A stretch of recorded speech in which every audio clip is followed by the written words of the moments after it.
Hi, it's me again with Corel Draw Tips and Tricks, and this is actually part 4 of this.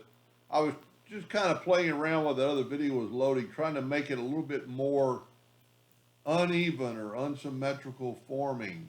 So we're going to take that same freehand tool and draw some lines, like I said in the other video, not necessarily any particular order.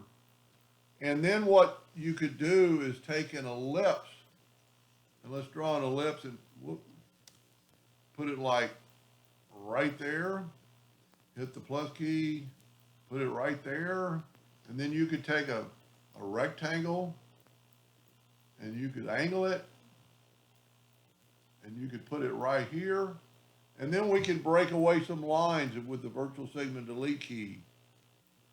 Take away these lines, take away that line, that line, that line. What we're doing is we're breaking up the lines we drew. Now we're going to remove the circles and the rectangles. I just basically broke up the lines. There's still one continuous line, but if we use the artistic media tool and use that exact same brush stroke and just touch it, a lot of times in Corel you've got to make it either bigger or smaller. But look what it did. It took out, it makes it, let's back up to see what it looks like. And you could even play with this more. You could put this one here, this one here, maybe even shorten that one, and let's go back to Artistic Media Tool, click on it. Whoop, I must have double clicked, because I want to make sure it was still all one line. Artistic Media Tool, click on it, and then change the thickness, either up or down. So look what I did. I made a real sporadic. Then we could take that exact same thing and go to, like we did before, go to bitmap, convert it to a bitmap, and then go to effects and blur. And when we blur it this time, there's going to be more patches, more like clouds. Let's take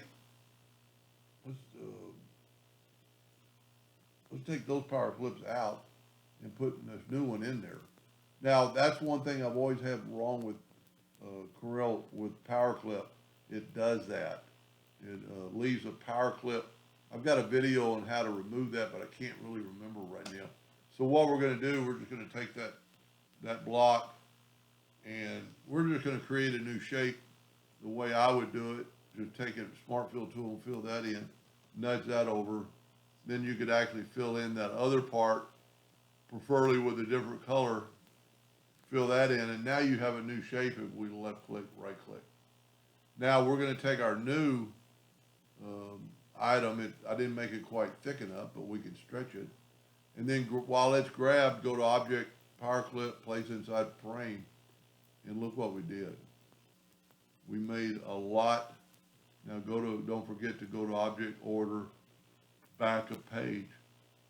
We've got a lot less. It looks really good. It looks more so like his original. And you could play around with that till the cows come home. Anyway, I hope that helped a little bit. Thank you for watching.